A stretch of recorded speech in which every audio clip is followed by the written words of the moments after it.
보면 이제 청법을 이제 부처님께 청법을 요청하는 그런 입은 22쪽이 되겠는데요. 22쪽에 한번 원문을 같이 한번 읽어볼까요? 네. 시 장로 수보의 제대중 중 적종자기 편단 우견 우설 착지 합장 공경 이백불은 희우세존 열애 선호년 제보살 선부촉 제보살 세존 선남자 선여인 발안욕따라 삼약삼로이심 응하주 문화항목기심 푸른 선제 수보이 여여소설 열애 선호년 제보살 선부촉 제보살 여금제청 당위여설 선남자 선여인 한 페이지 넘기세요. 선남자 선여인 발안욕따라 삼약삼보이심 음여시주 여시항복기심 유연세존 원효용문 22쪽 원문으로 이제 다시 돌아가서 보겠습니다. 시장로 수보리 제대중 중 적종자기 편단 무견 우설착지 합장공경 이백불은 희유세존이시여 열애 선호년 제보살 선부촉 제보살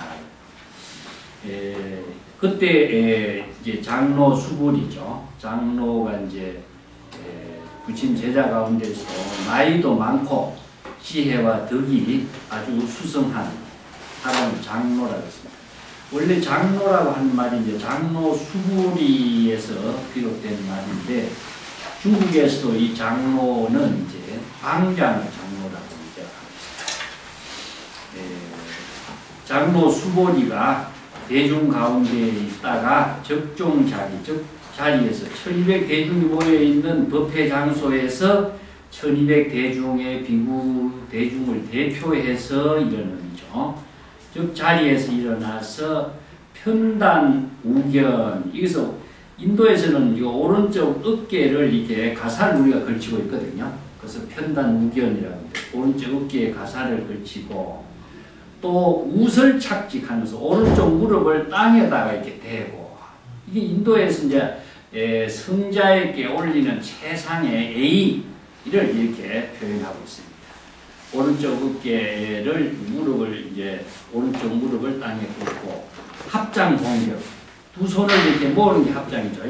합장해서 공경한 마음으로 이러면 합장이라고 하는 것은 자신의 온갖 두 마음을 하나로 모으는 것을 합장이라고 해요. 합장은 우리가 불교에서 이제 인사를 놓는 것을 합장이라고 하는데 한 손은 한 송이의 연꽃이 되지만 두 손을 모으면은 한 송이 연꽃이 만들어지거든요. 그 손이 하나 있을 적에는 두 손이 될 적에는 눈이 두 개나 손이 두 개는 이원적인 차별성이 따라지지만 이걸 하나로 모았을 적에 그러니까 본래로 되도록 하고 불의의 경지를 이루는 거거든요. 그래서 이제 합장을 하는 모습은 보시면은 연꽃을 피는 겁니다. 그래서 자신의 여러 가지 그 분별심에 떨어져 있다가 여러 생각이 있는 때 손을 합장하면은 한 마음이 되죠. 한 마음이 되어서 그 공경한 마음을 올리는 것이기 때문에 자신의 몸과 마음을 하나로 되어서 한 송이의 연꽃을 만들어서 그런 의미를 이제 합장을 하는 의미입니다. 그래서 불교의 꽃이라고 하는 것은 연꽃이라고 하는 것은 진흙탕에 물들지 않는 꽃은 바로 진흙탕을 떠나서 꽃이 피는 것은 아니지만 진흙탕은 사바세계지만 사바세계 그 가운데에서도 사바세계에 물들지 않는 청정한 지혜를 이루도록 하는 모습이죠. 그래서 바로 자신이 합장을 함과 동시에 바로 차별의 중생심의 분별심에서 일심에 부처의 마음으로 하나가 되는 모습이 합장하는 모습. 그래서 공경이라는 것은 그 지극한 마음으로 경의를 표하는 것. 우리가 성자나 훌륭한 사람에게 경의를 올리는 그 자세는 공경이죠. 우리 귀라고 하는 것은 공경입니다. 그래서 이 백불은 부처님께 말씀을 드리기를 희유세존이시여 희유하십니다 세존이시여. 희유라고 하는 말은요 아주 복이 드물고 있을 수 없는 일입니다 이런 말인데, 원래 대성경전에서 희유라고 하는 말을 많이 쓰는 것은 소성불교 경전에서는 일찍이 들어보지 못했다, 이것을 위정유라고 합니다. 일찍이 이러한 사실이 있을 수가 없었던 일이다 이런 말인데, 처음 있는 일이다 이런 얘기죠. 처음 있을 수 있는 일이고 처음 들어보는 일이고 참 복이 드문 일이다. 이걸 이제 다른 말로 한다면은 불가사의라는 말도 씁니다. 불가사의라고 하는 말을 경전에서도 많이 쓰는데, 이제 사의라고 하는 말은 우리가 중생심으로 여러 가지 생각하고 사량 분별하는 것을 사의라고 합니다. 사량 분별하는 것. 자의식으로서, 자기 중심으로서 자기 생각대로 하는 모든 생각 의식을 사의라고 하는데, 불가라고 하는 것은 무엇이냐? 자기 생각으로 사량 분별하는 생각을 하지 않는 것이기 때문에 이것은 바로 진여의 우리들의 진여 본성으로 하는 겁니다. 그래서 진여 본성의 지혜작용을 불가사의라고 하는 것이고, 여기서 희유라고 하는 것은 아주 드물다. 처음 들어보는 겁니다. 지금까지 부처님의 법문을 수보리는 부처님의 10대 제자에 들어가거든요. 10대 제자로서 부처님께서 선한 지금까지 법문은 비구들에게 비구니 우바세 우바이라고 사부대중에게 소성의 법을 설해왔어요. 그래서 소성의 법이라는 것을 중심으로 해서 설법을 해왔지만은 이제 대성의 경전에서는 금강경이 이제 대성의 법문이고 최상성의 법문이니까 대성의 법문은 보살의 법문입니다. 보살들을 위해서 설하는 법문이 대성경전의 법문이에요. 그래서 법화경에서도 비구들을 위해서 설한 법문이 아니라 대성의 법화경의 법문은 대성의 법문은 보살을 위한 설법이에요. 그래서 이제 대중이 사부대중이 법화경에도 이런 것이 있어요. 사부대 비구 비구니 우바세 우바이 사부대중이 500명이 법화경을 설하는 법회 장소에 모여서 부처님이 법화경에 대성의 법문을 설하니까 사부대중이 모여서 지금까지 우리가 부처님께 들은 법문은 이런 대성의 법문 들어본 적이 없다. 우리가 열반의 경지를 이루는 아라한의 경지를 이루는 열반의 법문을 다 들어서 우리도 깨달음의 경지를 이뤘는데 또 다시 대성의 열반의 법문을 설한다는 것은 좀 이상하지 않느냐. 우리가 그 법문을 수용하지 못하겠습니다 하면서 500명의 대중이 인사를 하고 자리를 박차고 떠나버려요. 왜냐? 여기에서 비구비군이라고 하는 사람들은 소성의 법에서 익어있기 때문에 소성의 법의 법문을 최상으로 생각하고 그것만이 부처님의 법문의 진실이라고 생각했습니다.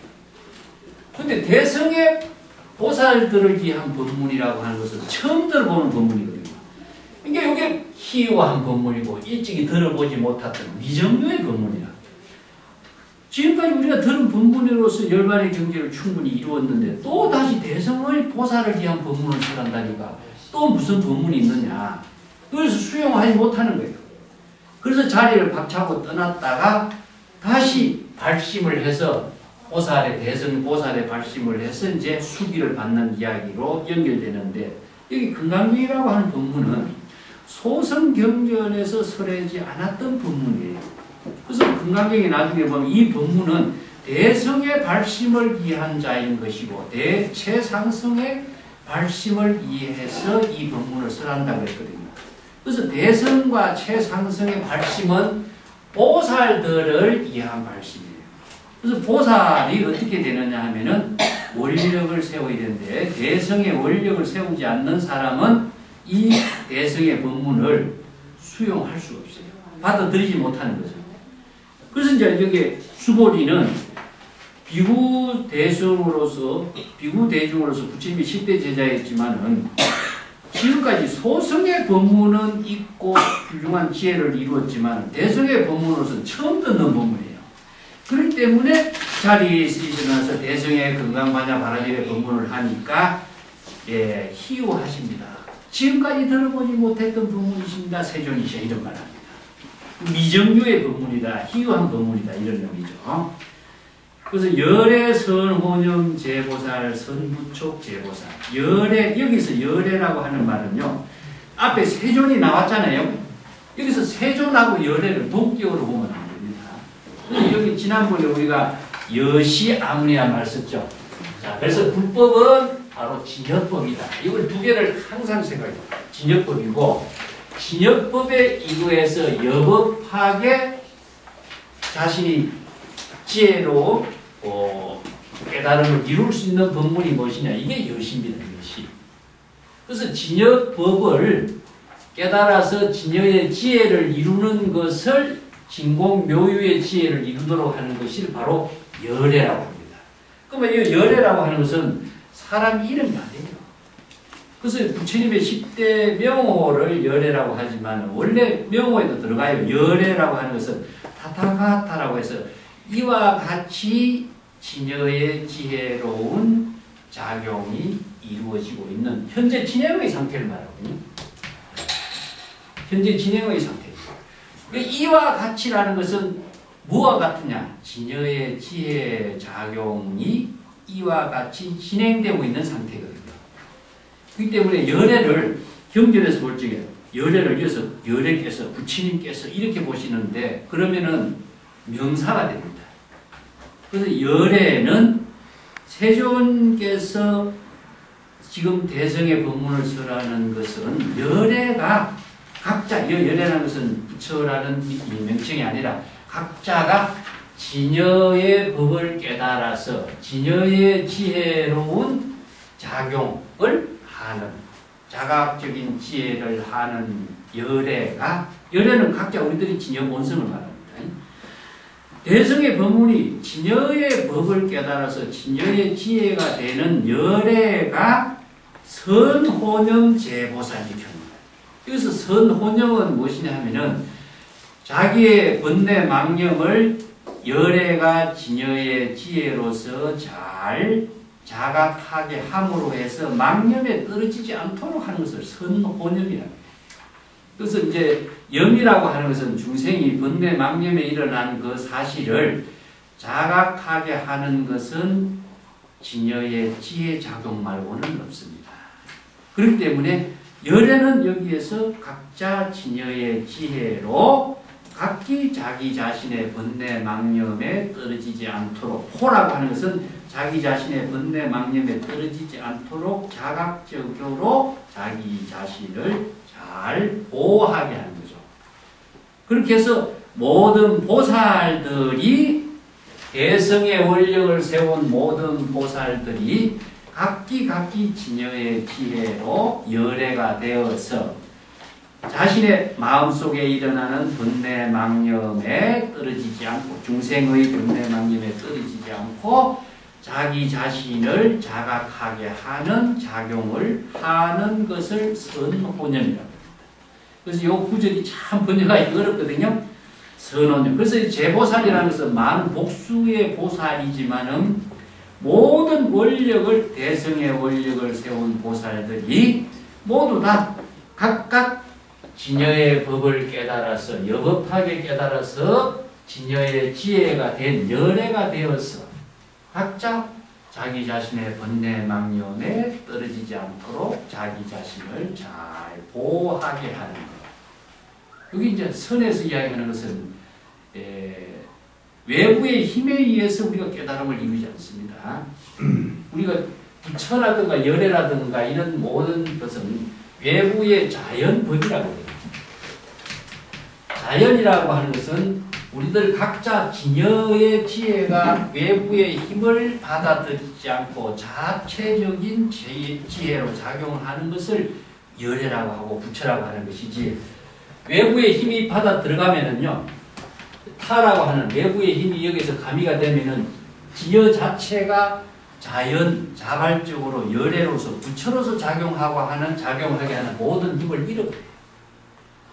이 때문에 선혼념이라고 하는 것은 열애가 자발적으로 자각적인 지혜를 통해서 스스로 망념을 자각해서 깨달음으로 이루게 하는 것을 선혼념이라고 하지, 열애의 힘을 받아서 어떤 외부의 힘을 받아서 선혼념하는 건 없어요. 요거 이제 법의 체계에 맞추어서 이 경전을 읽지 못하면 열애가 잘 보호해 준다 이렇게 이해하죠? 이것은 불법을 모르는 사람이에요. 열애는 바로 진여의 지혜가 작용하는 것이 열애이기 때문에 자신이 진여법을 여법하게 진여의 지혜로서 자신을 번뇌 망념이 일어난 것을 자각하게 하는 자발적인 작용을 열애라고 해요. 그렇기 때문에 열애란 말을 여기서 명사로 보면은요, 열애가 보살들을 번뇌 망념에 떨어지지 않도록 잘 보호해 준다고 하면 어떻게 됩니까? 어떤 열애가 어떤 보살들을 번뇌 망념에 떨어지지 않도록 보호해 주겠어요? 그러면 진여 자체가 자연적으로 자발적으로 진여의 열애가 되고 부처로서 작용할 수 있는 모든 기능이 외부의 열애나 부처가 어떤 존재가 이렇게 하도록 해준다면은 진여의 모든 작용이 다 죽어버려요. 그렇기 때문에 이것을 경전에서 이걸 많은 사람들이 오역을 해버려요. 열애가 보살들을 잘 보호해준다. 열애가 우리를 잘 이끌어준다. 그렇지 않습니까? 이것은 법을 모르고 하는 소리예요. 열애는 각자의 진여의 지혜를 열애라고 합니다. 내가 여시란 말도 했죠? 자, 여시도 마찬가지입니다. 여시나 여법이나 이것은 바로 열애인 것이고, 열애는 각자의 진여 본성이 자각적인 지혜로 작용하는 것이 여법하고 여시고 열애가 되는 겁니다. 그 때문에 열애를 명사로 보지 말고 대선불교에서 제시하고 있는 희유한 법문은 무엇이냐? 열애가 되는 법문입니다. 이것이 소승불교에서는 없어요. 그렇기 때문에 희유하십니다. 세존이시여. 세존께서 지금 설법하신 내용이 각자 열애가 되어서 각자 자신이 번뇌 망념이 떨어지지 않도록 보살도의 수행을 잘 실행하도록 설법을 하고 계셔 주십니다. 이 말이에요. 그리고 뒤에 구절도 선부촉 제보살, 열애가 되어서 각자 자기 자신을 망념이 일어나지 않도록 자기 자신을 잘 깨달음으로 부촉해 주시는 법문을 설해 주십니다. 이 부촉이란 말이요, 이것도 잘못 이해하면은 열애가 부촉해 주는 것처럼 하지만 그거는 외부의 힘이 들어가게 됩니다. 그래서 이걸 염념자각이라고 했습니다. 한 생각에 자각하게 하는 것을 부촉이라고 합니다. 한 일념에 자기 자신이 열애가 되어서 자각을 하는 것을 뭘 자각하냐? 인생에 번뇌 망념이 일어난 사실을 열애가 자각함으로 해서 자기 자신이 번뇌 망념에 떨어지지 않도록 잘 보호해 주는 것을 선혼념이라고 하고, 부촉이라는 것은 자신의 앞에 일어난 번뇌 망념의 자각을 진여의 지혜로서 자각했을 때에 망념에 떨어지지 않도록 또 뒤에 한 생각을 진여의 지혜로 깨달음으로 작용하게 하는 것을 선부촉이라고 합니다. 무슨 열애가 부촉해 주는 거 아닙니다. 열애는 각자 진여의 지혜, 작용이 열애입니다. 자신이 열애가 되었을 때에 바로 자신의 번뇌 망념을 깨달아 체득하는 것을 경전에서는 오직 부처만이 능히 알 수 있는 겁니다. 유불능기라는 말이 있습니다. 오직 부처의 지혜로만이 무엇을 아느냐? 금강경에서 이게 불지견이라는 말을 쓰는데, 부처의 지혜로만이 알 수 있는 것은 중생의 번뇌 망념을 부처의 지혜로만이 알 수가 있어요. 중생은 자신의 마음속에 일어나는 망념을 자각을 할 수 있는 능력이 없어요. 그렇기 때문에 열애가 진여의 지혜로 불법을 깨달아 체득한 진여의 지혜로만이 자신이 번뇌 망념이 일어난 것을 자각할 수가 있어요. 그렇기 때문에 염려 자각하게 하는 것은 열애와 부처의 지혜로만 이루어져요. 그렇기 때문에 자각하게 하는 그 지혜가 바로 열애고, 망념에 떨어지지 않도록 하는 것은 자각을 할 때만이 떨어지지 않아요. 그것이 바로 자기 자신이 선호념하는 겁니다. 그래서 자기 자신이 진여의 지혜로 번뇌 망념에 떨어지지 않도록 열애의 지혜로 자각하는 것을 선호념이라고 하고, 선부촉이라는 것도 자신의 한 생각 한 생각에 번뇌 망념이 떨어지지 않도록 자각하게 하고 자각하게 하는 작용, 열애의 부처의 지혜 작용을 부촉이라고 해요. 이걸 외부의 힘에 의해서 열애가 보살을 자각하게 하고 보호해주고 부촉하도록 이렇게 경전을 보니까 어떤 부처가 있는가? 부처는 전지전능한 어떤 존재가 돼요. 그래서 부처라는 말의 정확한 개념은 지혜 작용하는 자각적인 지혜 작용이 부처고, 또 열애도 진여의 지혜로 깨달음의 작용을 하는 그 자각적인 작용을 열애요. 이걸 정확하게 이해하지 못하면 항상 경전을 오해합니다. 진여는 우리 진여 본성이죠. 진여 본성이 여법학의 지혜로 작용하는 것을 열애라고 합니다. 그 여법학에 작용하게 하는 것은 뭐냐? 망념이 일어난 사실을 자각했을 때에 바로 진여의 지혜가 열애로서 부처로서 여법학에 작용해요. 이게 망념이 일어난 사실을 부처가 남이 깨달아서 자각하게 해줄 수가 없어요. 그렇기 때문에 열애가 부처 제보살들에게 잘 보호해준다. 열애가 제보살들을 잘 부촉해준다. 이건 말이 안 되는 소리예요. 근데 우리가 경전 공부를 지금 그렇게 해왔거든요. 그게 어떤 부처가, 전지전능한 부처가 중생들을, 보살들을 잘 보호해주고 잘 부촉해주는 것처럼 이렇게 기대심리로 경전을 해왔어요. 열애나 부처라고 하는 정확한 의미를 잘못 이해하면서 이런 오해가 생깁니다. 항상 진여라고 하는 것은 자연입니다. 원래예요. 진여는 우리들의 모든 진여 본성은 자발적으로 자체적으로 외부의 힘에 의존하지 않고 자발적인 지혜가 작용하는 능력을 실행할 수 있도록 하는 것이 진여거든요. 그것이 바로 열애인데, 만약에 어떤 존재가 부처의 힘을 여기서 받아들인다 해도 진여가 죽어버리고, 망념이 들어가도 죽어버리고, 외부의 힘이 들어가는 것 자체가 바로 벌써 자신의 진여의 생명, 진여의 깨달음의 지혜 작용을 잃어버립니다. 그래서 이제 선호념이라는 것은 번뇌 망념에 떨어지지 않도록 자신의 마음가짐을 깨달음으로 잘 보호해주는 것은 각자 진여의 지혜로 지혜 작용인 열애가 하는 겁니다. 그 열애는 외부의 열애가 아니라 진여 자성의 자각적인 지혜 작용이 열애다.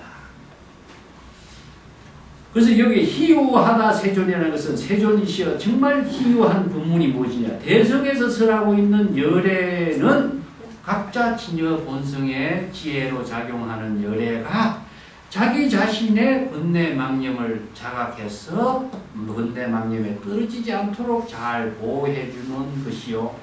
또 모든 보살들이, 이 보살들은 수행자거든요. 수행자이기 때문에 보살에 대한 의미도 지난번 이야기했지만은 각유정이란 말을 이해를 하십니다. 보살은 깨닫기도 하고 깨닫지 못하기도 해요. 깨닫기는 무엇이냐? 부처의 지혜로서 열애의 지혜로서 깨달을 때는 열애가 되고 부처가 되지만은 깨닫지 못했을 때는 유정이 되는 겁니다. 우리가 그렇잖아요.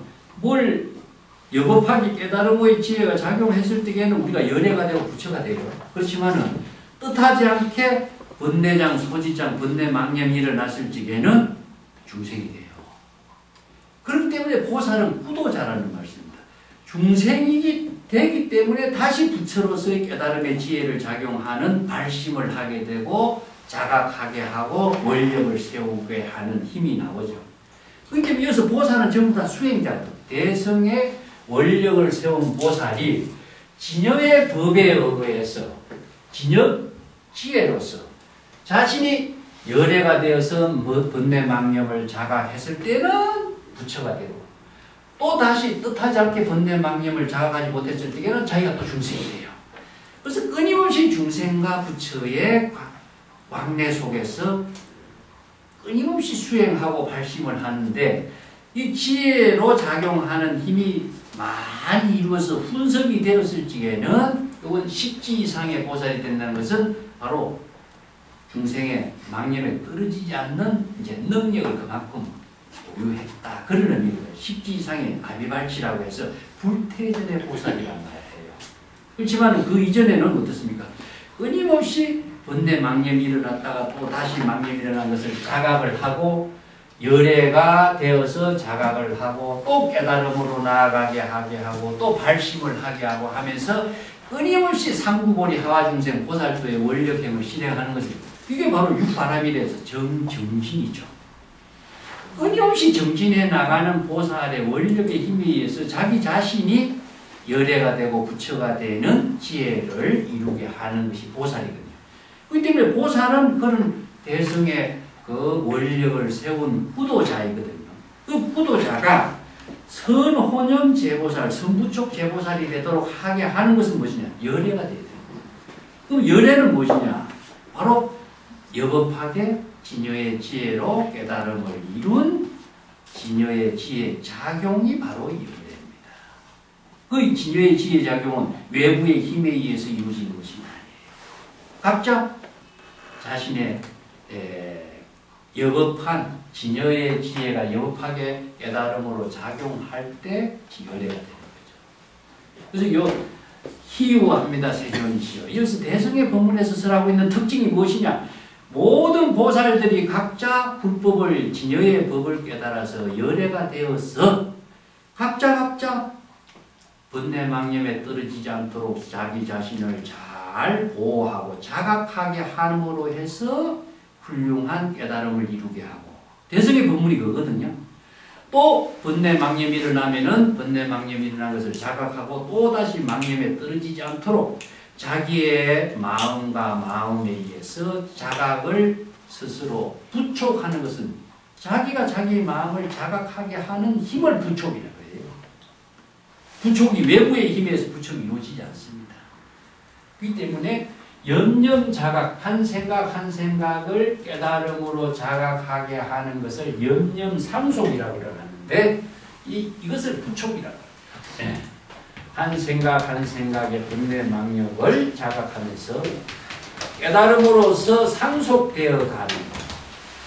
이것을 염념자각, 염념상속. 다른 말로는 일심불란 연불을 할 적에 보면 일심불란의 연불이란 말 나오죠? 이것을 진공묘유라고 합니다. 진여삼매다. 우리가 삼매의 경지를 이룬다고 한 적에도 삼매의 경지가 그냥 이루어지지 않습니다. 진여삼매를 이루는 것을 진공묘유라고 하는데 참선을 해보면서 삼매의 경지가 고요한 정지 상태로 이루어지는 삼매의 경지라고 생각하는 것은 참선을 할 줄 모르는 사람이에요. 자각에 의해서 삼매의 경지가 이루어집니다. 진여의 지혜가 여한 생각 한 생각에 자각에 의해서 삼매를 이루는 거예요. 자, 이걸 참선을 해서는 어떻게 되느냐면은 궁극적으로 자문, 자답에 의해서 상속이 이루어집니다. 그래서 참선 수행은 자문, 자답이죠. 진여의 법을 자기 스스로에게 자기의 질문을 던진 자기 그 문제를 해결하는 것을 자답이라고 하는데 자문자답에 의해서 염념자각이 자각적인 작용이 상속되어 나가죠. 진여의 지혜로서 자문하고 진여의 지혜로서 자답을 이루어 나가는 것을 이게 이제 염념상속, 염념자각이라고 하는데 무슨 삼명의 경지는 궁극적으로 진여의 지혜로서 자기에게 자문하고 자답을 하는 것이. 이게 바로 지혜작용입니다. 그래서 지혜로 작용하는 것이 한 생각 한 생각에 지혜로, 진여의 지혜로, 즉 진여의 법을 진여의 지혜로 염념상속 자각해 나갈 때에 깨달음의 작용이 상속되어 나가는 것을 산매라고 하죠. 그것이 상속되어 나가는 작용을 자문자답으로 해 나갈 때에 바로 깨달음의 작용이 부촉이 되는 겁니다. 자기 진여의 지혜가 자신의 진여의 지혜로서 자각해 나감으로 자각하게 하는 힘에 의해서 부촉이 이루어져요. 이게 진여삼매라고 그래요. 이걸 선에서는. 이제 진공묘유로 이루어지는 진여가 주가 되고 진여가 객이 되는 거예요. 한마디로 말씀이. 우리들의 각각 진여 본심으로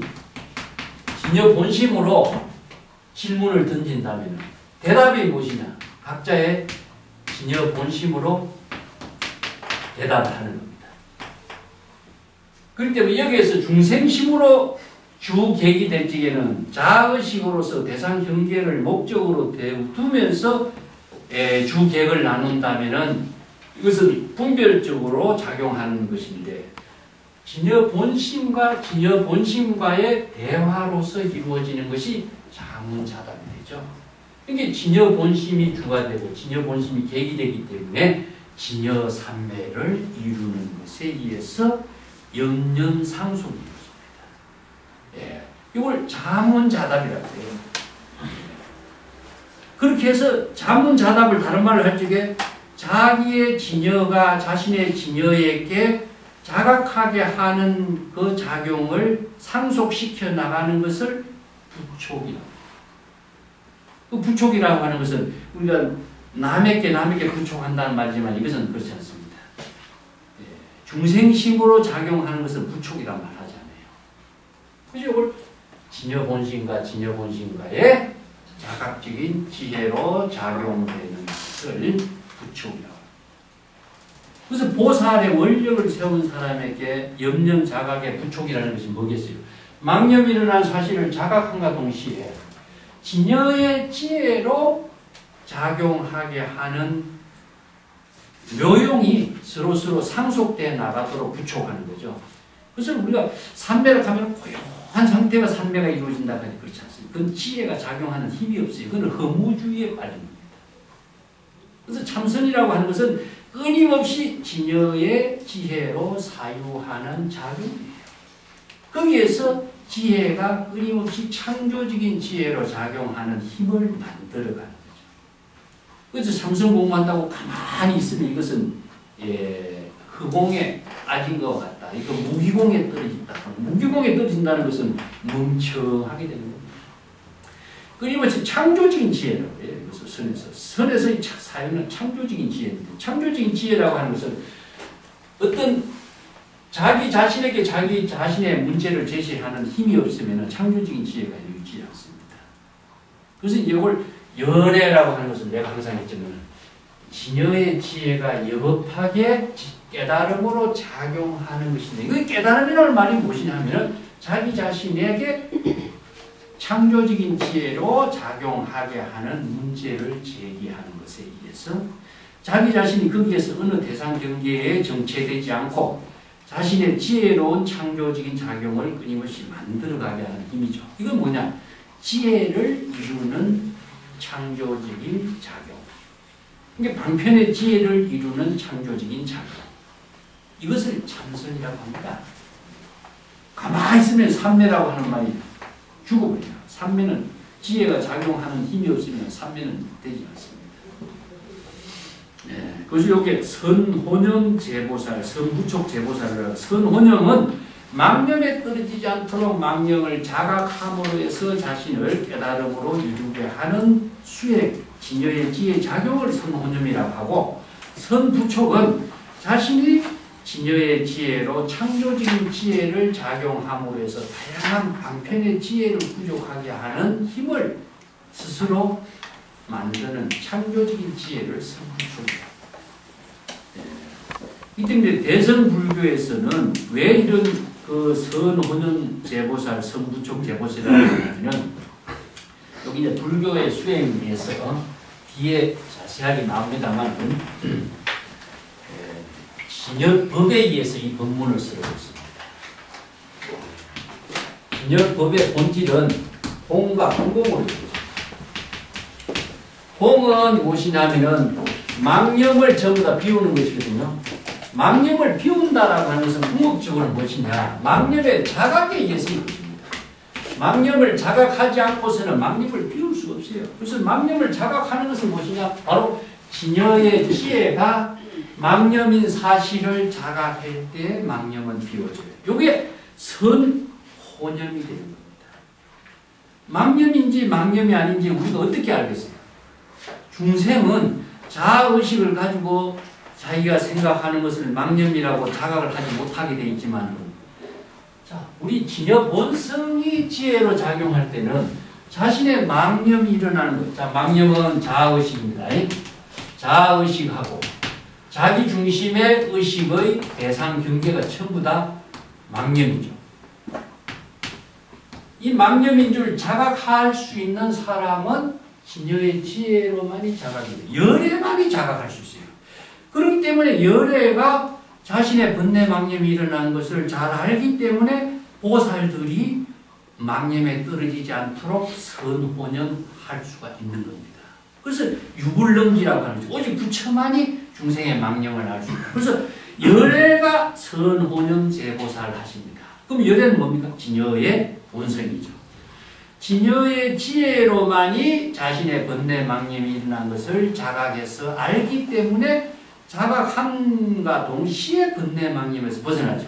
자, 이것을 바로 선정이라고 합니다. 선정은 선에서는 이것을 견성입니다.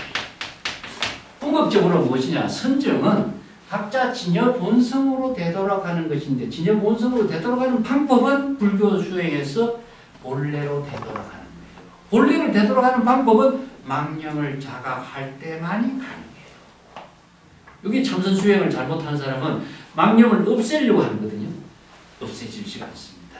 없애면 더욱더 망념은 많아져요. 이게 불법 수행의 방향과 방법을 모르는 사람이 하는 어리석은 수행이에요. 그래서 나중에 좀 이따가 설명하겠습니다만, 바와나라고 하는 것은 불교의 근본으로 되돌아가는 거예요. 그것이 바로 불교에서 대성의 선정이에요. 진여삼배를 이루는 겁니다. 그럼 여기서 선호념은 무엇이냐? 바로 번뇌 망념을 자각함과 동시에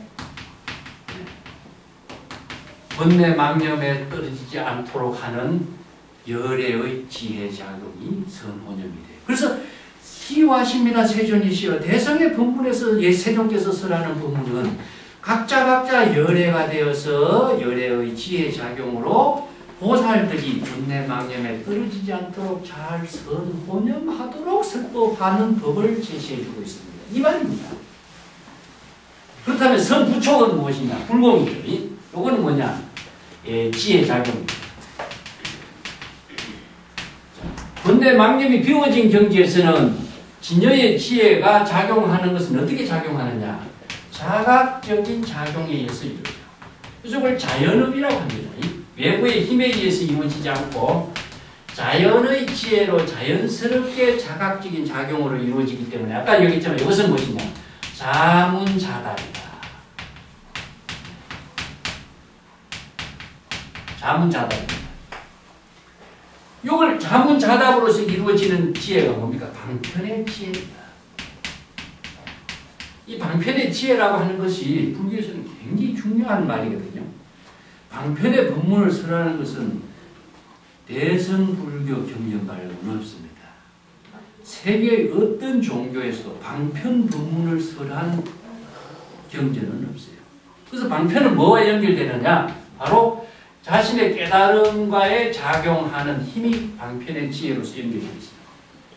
여기에 우리가 금강경의 뒤에 구절에 보면은 열애는 무의법으로 차별한다 이런 말하는데 차별하는 부분 무엇이냐면은 자신의 중생의 병을 진단하는 지혜를 우리는 방편의 지혜라고 해요. 자, 의사 선생님이 환자가 왔을 적에 환자의 병을 진단하는 것은 뭡니까?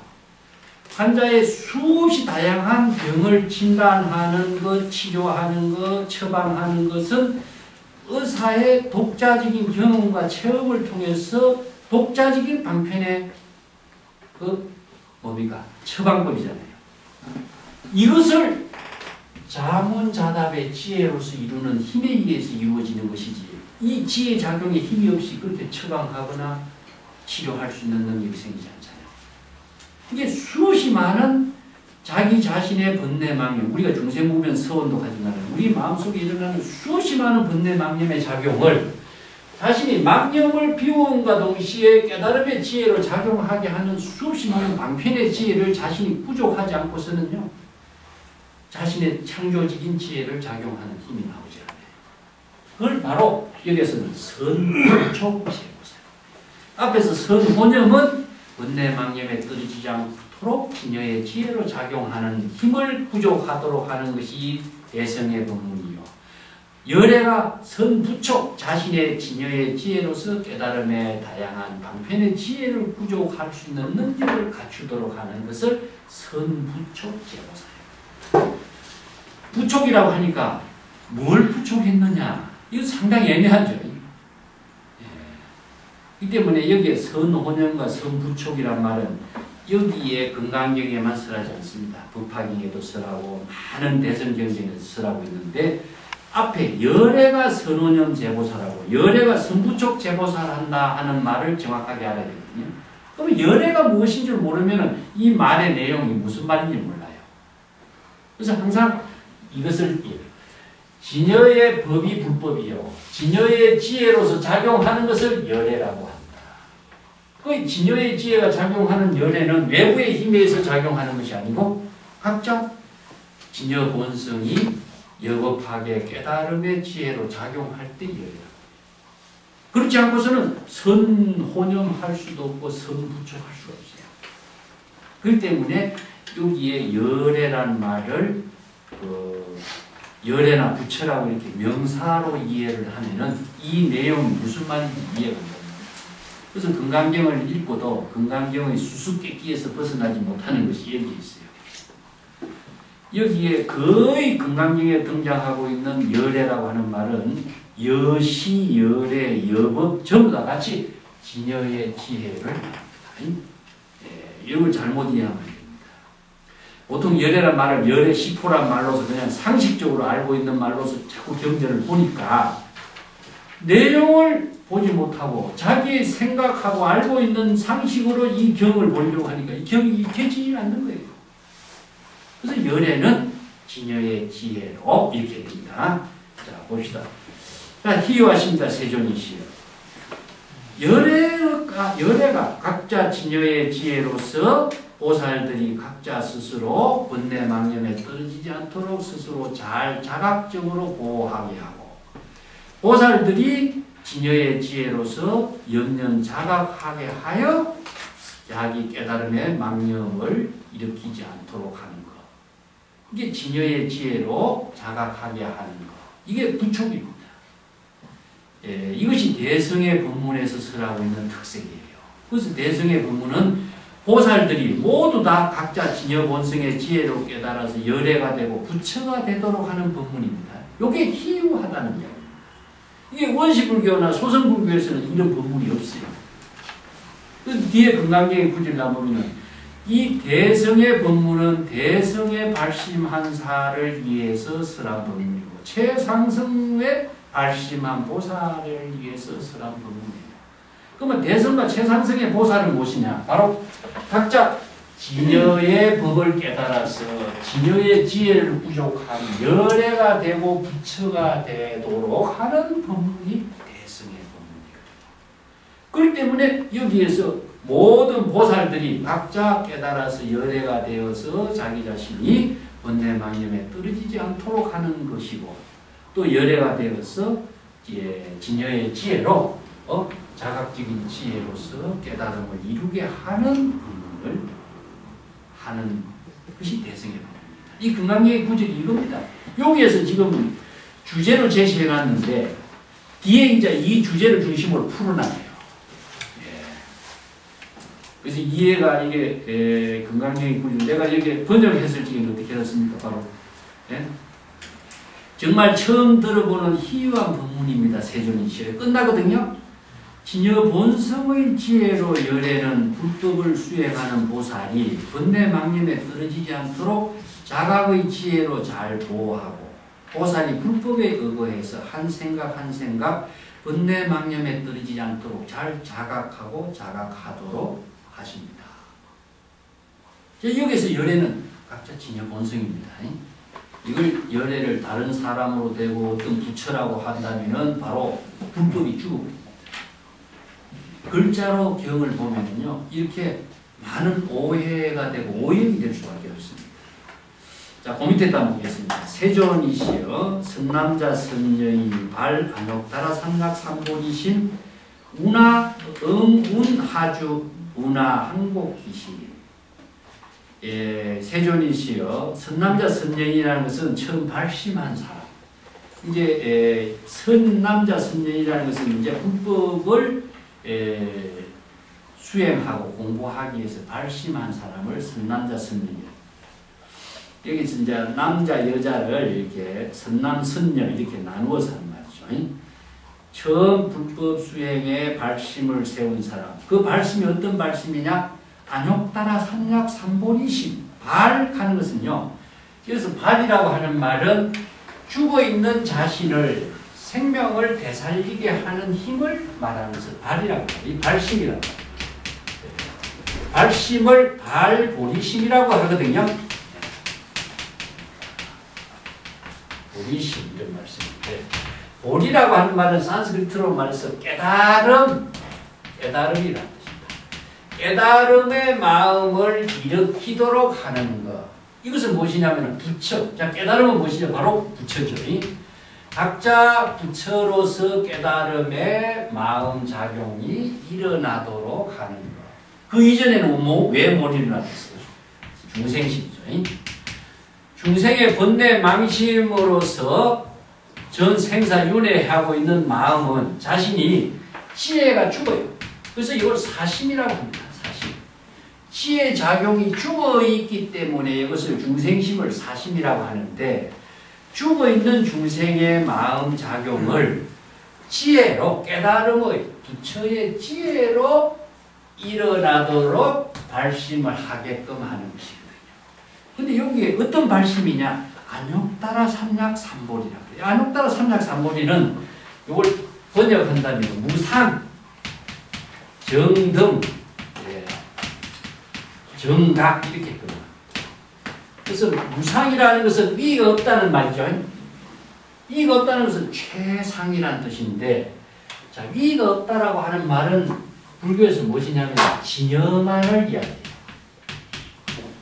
진여라고 하는 것은 우리들의 청정한 진여 본성은 비교의 대상이 없어요. 그렇기 때문에 절대의 경지라고 합니다. 절대 평등의 경지라고 합니다. 그래서 일체 중생이 모두 북성이 있다, 진여가 있다 하는 것은 절대 평등의 세계를 이야기합니다. 그래서 불교가 평등의 종교다 하는 이유가 모든 차별을 초월하게 하는 것은 진여법을 설했기 때문에 불교는 절대 평등의 종교다.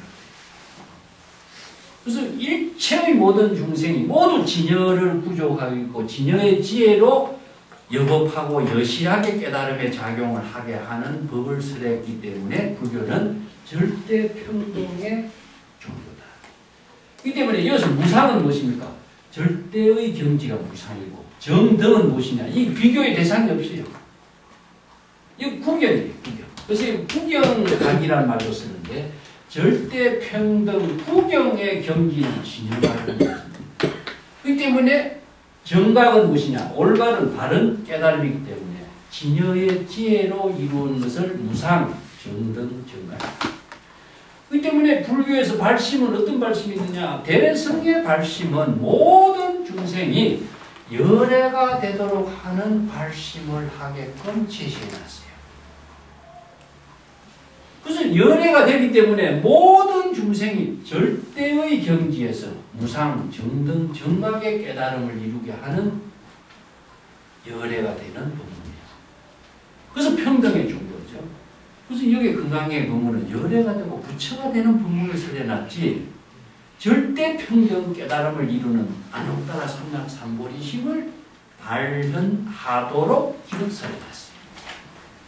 이 때문에 여기서 대성경전에서 안욕따라 삼약삼보리 이런 말 많이 쓰죠. 반자신경에도 많이 하고 있죠.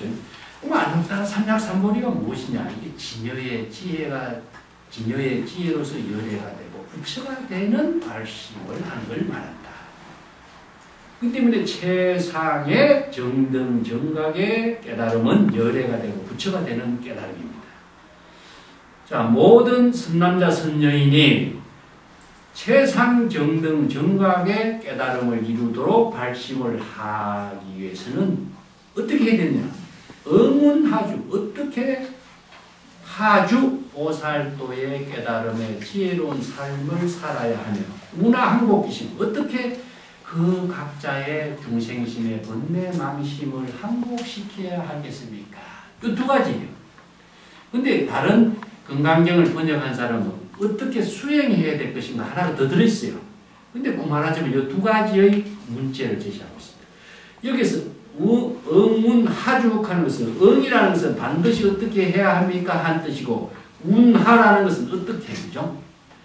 반드시 어떻게 머물러야 됩니까? 이렇게 번역한다면 이거 곤란했죠?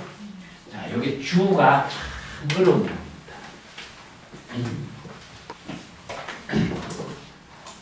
이 주라고 하는 것은 보살도의 지혜로운 삶을 주라고 한다. 요거 정리부터 합시다. 어떻게 주해야 됩니까? 어떻게 보살도의 지혜로운 삶을 살아야 할 것입니까? 여기 주입니다. 우리가 의식주 할 적에 주는 뭐죠? 살림살이하는 거죠. 요한.